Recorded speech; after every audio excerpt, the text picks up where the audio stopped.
everybody, welcome back to my Daily Dose with Tim. Today is about doing a quick high-level cash flow calculation. And you know what, I probably won't even call it calculations. I'm going to give you the formula and walk you through some of the quick things that maybe a lot of the investors are actually not paying attention to. And obviously, regardless of which training institution that you're going through to learn about this stuff, you probably got some sort of Excel spreadsheet or online spreadsheet that you can actually utilize to help you do some quick math. At the end of the day though, a lot of you know I'm very old school when it comes to analyzing my deals. Why? Because I came from a time where we didn't have a lot of apps yet to help us do that, and I personally did not really enjoy using calculators. However, I really truly do believe that when it comes to analyzing a deal, even if it's just numbers, without factoring in any sort of the due diligence into consideration, it's always about that thought process. And so here we go. When it comes to analyzing an income property deal, very high level, it is always about revenue first. So depending on the strategy or the type of properties that you have, what can be included in the revenue? Well, first thing first, you can always have your regular rent amount. So if this is a commercial, you guys have all heard about triple net as well. That'll get reflected later on when we're talking about expenses. However, let's just focus on single family income properties or even multifamily income properties in this particular case. Okay, so you have your rent. Sometimes you can even charge for storage. I feel like every day as I'm writing, it's like a spelling test for me. Okay. Number 3, we also can charge for parking. So again, depending on what kind of property. Okay. Right now, we're talking about IP. IP, as you know, has single-family homes, and it can be a duplex. If you're out east, it can be a suite property if you're out west, or you can have multifamily as well.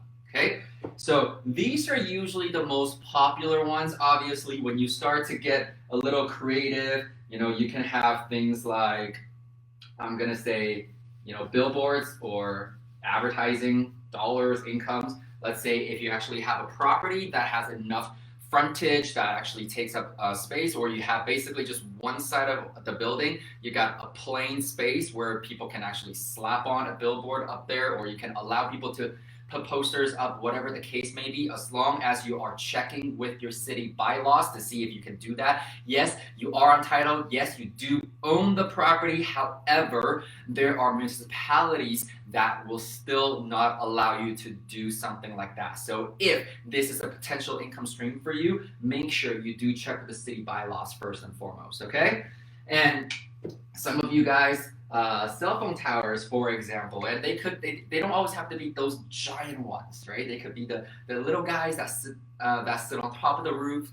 And the other thing though is, I'm gonna say about even just 6-7 years ago, you could actually approach some of these telecommunication companies, and it helps if you actually know somebody who's done it, or it helps if you know somebody who actually works at one of those telecommunication companies back in those days. However, right now, I'm just gonna tell you, unless you have an existing relationship with them, chances are these opportunities are gonna be really difficult to come by, because instead of renting, they've also smartened up now to start acquiring their own land to build their cell towers on as well. And the other side of all of this is, unless you own a giant commercial skyscraper or big buildings and towers or even churches these days, you're probably not going to get those opportunities as easily anymore. However, I'm never going to tell you anything is impossible. What I just said earlier is that if you have any sort of connections, that might be a good way and fast way in for you to determine whether or not it is a possible income stream for you as well. So these are some of the common ones, and a couple of uncommon ones. And then we also have, I'm going to use this, and you're going to have your expenses. And I think this is actually expenses. Oh, I think I'm done. So I think we actually covered this. This is one of the first episodes that we did as well, is the fact that it doesn't matter who you are, what kind of business you run, at the end of the day, nobody actually escapes this simple equation, right? It's just that when it comes to expenses, a lot of the, especially amateur investors, they forget to account for a lot of different things. And we're gonna quickly walk you through all that. Obviously, for most of us, okay, you have your property taxes.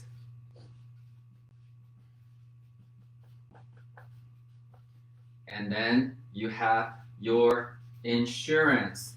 And I know everybody is a little different. A lot of people like to calculate things like vacancy under revenue. For me, that comes out of expenses. So I'm not going to tell you which one is right or wrong. I feel like it definitely is a personal preference. Okay, so vacancy. You can find vacancy rates from a local property management company, or you can refer to CMHC's stats as well. And a lot of the times, local realtors can actually have access to that information too. And so just depending on what kind of percentage you want to budget that in, obviously that's a percentage against your total revenue. Typically speaking, if you want to really break it down between the 3 or multiple revenue streams that you have and do the percentage that way, you can do it that way too. For those of you who are engineers and accountants who are very detail oriented, I'm talking to you, okay? So, hey, nothing wrong with that, because everybody runs their numbers just slightly differently, just depending on how detailed they would like to be. Okay, so after your property taxes and insurance and vacancy, for most of you, especially if you're going into the multifamily area, then the biggest thing is you want property management as well. And the biggest mistake that I see a lot of people make here is that, let's say they get that it's 10% against the total revenue. They only budget for 10%. Let's not forget that it is a service, which means depending on the province that you're in, it's GST plus PST, or it's HST. Or if you're in Alberta like us, then you're only factoring in the 5% GST. The point is though, make sure that you put the taxes in there when you're running the numbers. Most people forget about it, and that can skew your numbers more than you think, especially when you're dealing with multi-families and on a much higher rental amount on a monthly basis as well. And so these are very, very typical. However, the biggest thing that we always budget into, I don't know if I'm out of frame at this point. Should be okay. So you definitely have your repairs and maintenance. Okay, you always stash money away. Always stash money away for rainy days so that you're not scrambling when something goes sideways. So for those of you, if you live in a condo, you know exactly what I mean. This is why your condo board asks you to pay condo fees every single month, because a big chunk of that actually goes into the reserve fund as well.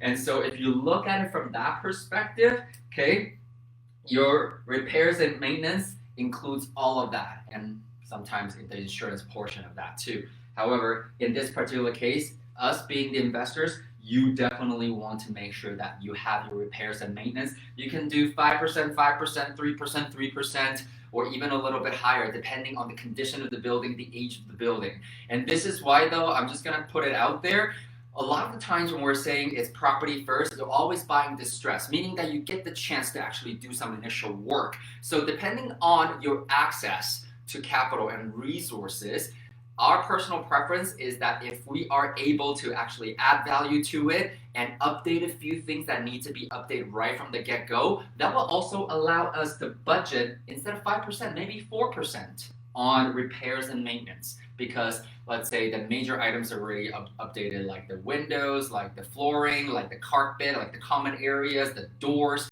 and the walkways, and the furnaces, all that kind of stuff. Okay, so anything major, if you have the resources to do it right off the bat, that could change the percentage. And that's why I'm actually not giving you a percentage, just because there's so many different ways that you can actually run this, okay? And what a lot of people don't think about, especially when it comes to, actually, it doesn't have to be just multifamily. However, most people don't think about is things like pest control. And the other thing is, I think I'll write this down too. So pest control, for example, okay, or extermination work, because you never know when it's going to happen. So if you're in an area where it's relatively clean, however, that's the thing. Don't forget that it's not just about you. You have tenants coming in and out. Sometimes they buy things from Kijiji that could come with bed bugs, okay? Or sometimes they're not the cleanliness or the cleanest tenants. And let's say they let trash just leave that inside the unit. They don't take them out for days on end, and that could breed different things. And this is why, when you're dealing with multis, especially because you get more variables, you get more tenants, so the chances are a little higher. So that's why you also want to budget in pest control. So the other stuff that you want to budget into also is lawn care and snow removal. We live in a very nice but cold country. Okay, you want to budget that in, especially if you don't live in the area and don't want to do the work yourselves.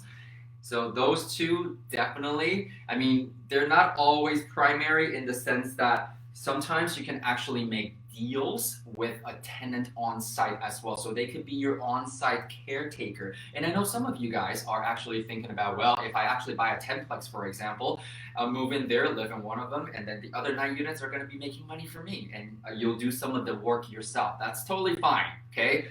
Just letting you know that that needs to be in there as well. And the other thing is, if you're an investor and a managing partner, chances are you might be setting up a whole new corporation to hold that joint venture relationship with your money partner, so that here you also have to factor in the additional legal and the accounting fees on an annual basis too. So that's what a lot of people forget to think about, especially when it comes to the larger properties, because they're not used to it. However, for us, we treat every single property like a business, especially one that has multi-units. We make sure that that is definitely included in there. So this is really the sort of the high level calculations or formula, actually not calculations, formula for this right now. And when you take revenue and then minus expenses, okay, so should I use my green because that's money? Revenue, and then you minus your expenses, okay, or you can go revenues now if you want to. Then you actually have your, what we call your net operating income.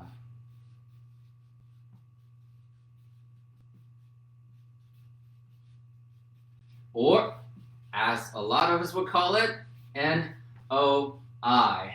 That NOI, I'm going to tell you, it means so much. And it's not something that I can cover with you even if I took up the entire 15 minutes right now. So I'll leave that for another conversation. The last piece that we want to make sure that we factor in definitely is, guess what?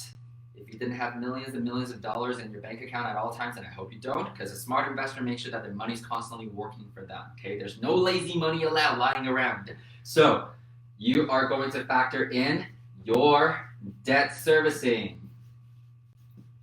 So debt servicing, this is your mortgage payment, your secondary loans, or whatever money that you've had to borrow to make this deal work. So on a monthly basis, you're gonna have to debt service that. So on that note, a lot of people will also call your expenses your MO. So your monthly operating expenses. So the expenses that need to happen in order for you to continue to operate on that business or property in this case on a monthly basis. So I'm gonna put that here for you. MO is another way that people talk about. And I just feel so bad. The first time I learned about that term, it's like, what if somebody's name is actually Mo? Actually, I don't know if somebody's name is really named Mo. However, I just remember there's a visual when I was taking a class that was teaching us how to do this, and there's a picture of this like giant big guy and just slobbing on the couch, and the title says, A guy named Mo. Oh my God. And so monthly operating expenses is what we're talking about here. So once you actually get your debt servicing figured out, you minus that, and then you get what we all like, which is your cash flow. Okay? Make sure it's in the positives. There is no compromising on that because nobody's got a crystal ball here. Again, if you got one, I am willing to pay whatever you want to rent it from you, to buy it from you, okay? So the idea is we don't know where the market's going, where the value's going. So you want to make sure that you're always cash flowing. Think about big companies like Tesla, like Amazon, like Facebook, like Google. Do you think that their value, stock value, always stays the same or only goes up? No, they go through market fluctuations, okay? Even Coca-Cola, even McDonald's. However, the reason why they are able to continue to survive through the good times and the bad is simply because of the fact that there is cash flow on a monthly basis. And the bottom line is, guess what? The definition of somebody going bankrupt is simply when they're not able to debt service anymore, okay? It's when they simply cannot debt service anymore. So that's a whole other concept because I think there's a difference, fundamental difference between being bankrupt, being poor, and being broke there. Okay, so again, maybe another episode. However, this episode today brought to you by, well, some of you. And I don't know if I should share names. However, I really, really appreciate all of your participation. And I'm going to shout out to Shelly. I had a conversation with you yesterday. And you know what? That's been staying with me, what you said. And I really, really, I take that as one of the best compliments I have ever gotten. Shelly yesterday told me that has anybody ever told you you sound like a young Robert Kiyosaki? And it's so funny because Rich Dad Poor Dad really was the book that opened up my mind about this. And I had the great fortune of training for Rich Dad Education and Legacy Education for 6 years before I started Trust Your Talent, and to continue on the mission to elevate people's financial literacy. So it is definitely a passion of mine, and to be compared to him, it's big. You really made my day or my week, my weekend, my month right now. So thank you, thank you, thank you. And so today is the last episode for this week. And I hope you enjoyed the content. If you like it, make sure you give me a like, give me a heart, share it with whoever you think could benefit from the messages that I'm sending out there.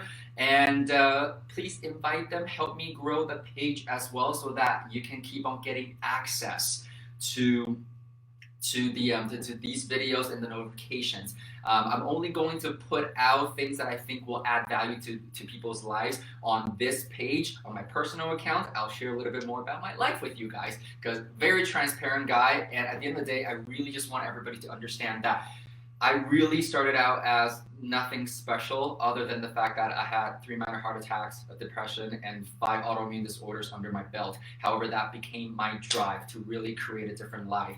And since I've been able to do that, I've also been able to help other people to accomplish a lot of different things too. And that really, truly drives me. And so I thank you for your participation, for your encouragement along the way over the last few weeks already. I'm going to keep this going with you guys for a few more weeks, and then we're going to finish season 1 here. And as you know, for the next week still, I'm going to be coming back here Monday to Friday every day live on Facebook through my page at 4:30 p.m. Pacific Time, 5:30 p.m. Mountain Standard Time, and 7:30 p.m. Eastern Standard Time. Have a great evening, have a great weekend, and live well, everybody.